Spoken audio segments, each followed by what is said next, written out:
Student, good morning all of you.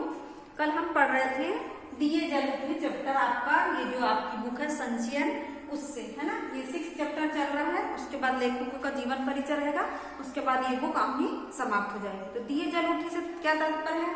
दिए कब जल उठते हैं? जब हमारे घर में खुशियां आती है तो दिए हम क्या करते हैं, जला देते हैं, तब वो जल उठते हैं, है ना। तो वैसे ही स्टोरी यहाँ पर हम कल पढ़ रहे थे गांधी जी के बारे में और वल्लभ भाई पटेल के बारे में कि महात्मा गांधी की दांडी यात्रा पर आधारित धुंधले पदचिन्ह नामक रचना से यह अंश लिया गया है ना। तो 19 मार्च 1930 के दिन घटी घटनाओं का वर्णन करते हुए रॉस से क्या है, स्थान है, में पटेल की गिरफ्तारी, किसकी पटेल कौन से पटेल? वल्लभ भाई पटेल की गिरफ्तारी तथा गांधी जी की दांडी यात्रा का वर्णन इस पाठ में किया गया है। यानी गांधी जी ने दांडी यात्रा जो की थी और जो वल्लभ भाई पटेल थे उनको गिरफ्तार कर लिया गया था, है ना। तो उसी का वर्णन इस पाठ में किया गया। घनी अंधेरी रात में गांधी जी को नाव से महिसागर पार कराने के लिए लोगों ने क्या किया, इसका अद्भुत वर्णन इस पाठ में है, को हमें हतप्रभ कर देता है ना। अब देखिए, कल तक हमने जो स्टोरी पढ़े थे उसी के आगे रास की आबादी करीब 3000 थी, लेकिन उनकी जनसभा में 20,000 से ज्यादा लोग थे। ये हम पढ़ चुके थे, फिर भी देख लीजिए आगे। अपने भाषण में गांधी ने पटेल की गिरफ्तारी का जिक्र करते हुए कहा, सरदार को यह सजा आपकी सेवा के पुरस्कार के रूप में मिली। उन्होंने सरकारी नौकरियों से इस्तीफे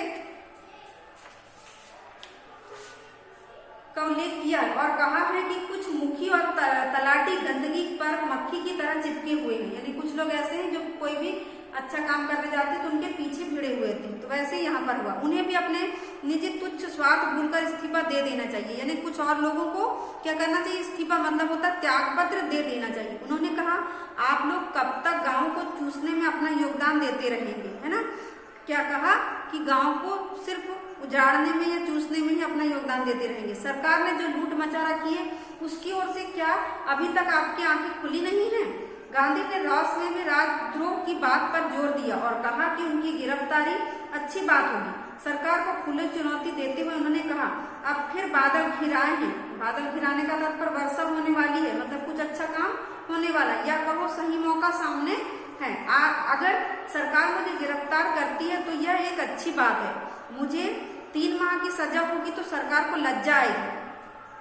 राजद्रोही को तो काला पानी, देश निकाला या फांसी की सजा हो सकती है। मुझ जैसे लोग अगर राजद्रोही होना अपना धर्म माने तो उन्हें क्या सजा मिलनी चाहिए?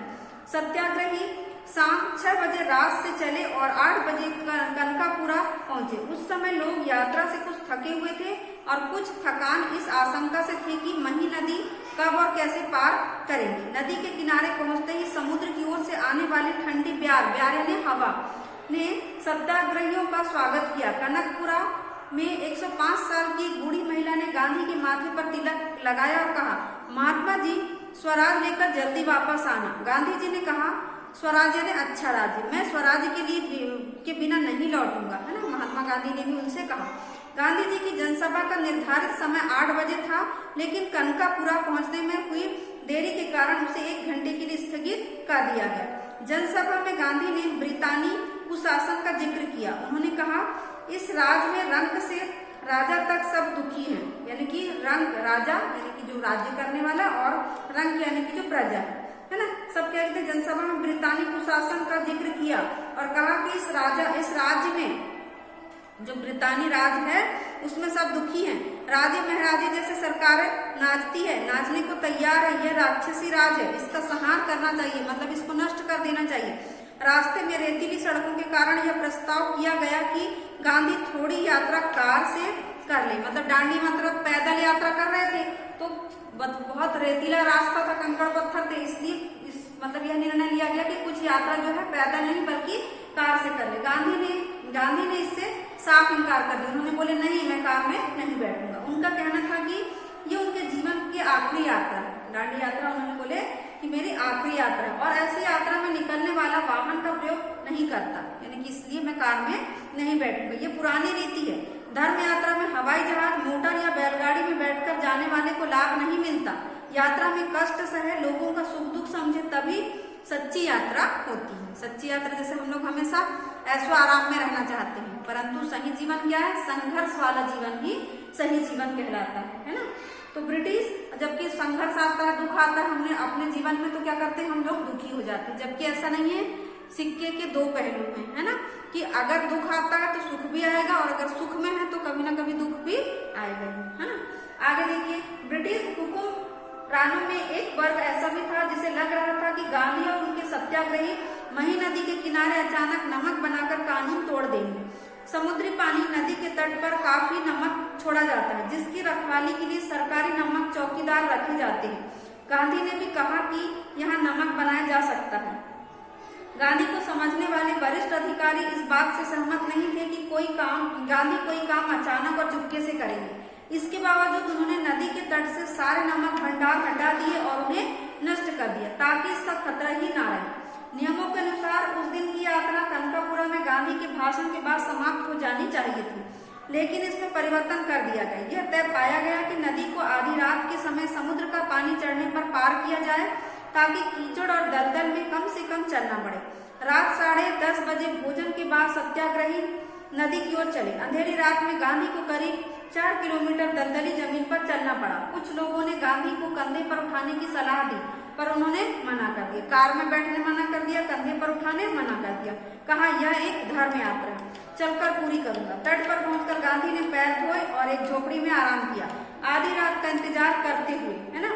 मही के तट पर उस गुप्त अंधेरी यानी बहुत घना अंधेरा था। रात में भी मेला जैसा लगा हुआ था, है ना, बहुत सारे व्यक्ति थे वहां पर। भजन मंडलियां थी, दांडिया रास में निपुण दरबार थे। उनके गीत के बोलते, देखो गांधी का दांडिया रास, देखो वल्लभ का दांडिया रास सरकार का नाश, देखो विठल का दांडिया रास, देखो भगवान का दांडिया रास। अब देखिए आगे क्या हुआ। गांधी को नदी पार कराने की जिम्मेदारी रघुनाथ काका को सौंपी गई थी। उन्होंने इसके लिए एक नई नाव खरीदी और उसे लेकर कनकापुरा पहुंचे। बदलपुर के रघुनाथ काका को, ये बदलपुर के थे, है ना, सत्याग्रहियों ने निषाद राज कहना शुरू कर दिया। जैसे कि भगवान राम को लंका तक पहुंचाने में किसका हाथ था? निषाद राज। उन्होंने पुल बनवाने में उनकी मदद की थी। वैसे ही यहाँ पर गांधी जी को नदी पार कराने कौन गया था? रघुनाथ काका, ठीक है। उनके पास बदलपुर में काफी जमीन थी और नावें भी चलती थी। जब समुद्र का पानी चढ़ना शुरू हुआ तब तक अंधेरा इतना घना हो गया था कि छोटे मोटे दिए उसे भेद नहीं पा रहे थे। थोड़ी ही देर में कई हजार लोग नदी तट पर पहुंच गए। उन सबके हाथों में दिए थे। यही नजारा नदी के दूसरी ओर भी था। पूरा गांव और आसपास से लोग दिए की रोशनी लिए गांधी और उनके सत्याग्रहियों का इंतजार कर रहे थे। रात 12 बजे महिसागर नदी का किनारा भर गया, पानी चढ़ आया था। गांधी झोपड़ी से बाहर निकले और घुटनों तक पानी में चलकर नाव तक पहुंचे। महात्मा गांधी की जय, सरदार पटेल की जय और जवाहरलाल नेहरू की जय के नारों के बीच नाव रवाना हुई, जिसे रघुनाथ काका चला रहे थे। कुछ ही देर में नारों की आवाज नदी के दूसरे तट से भी आने लगी।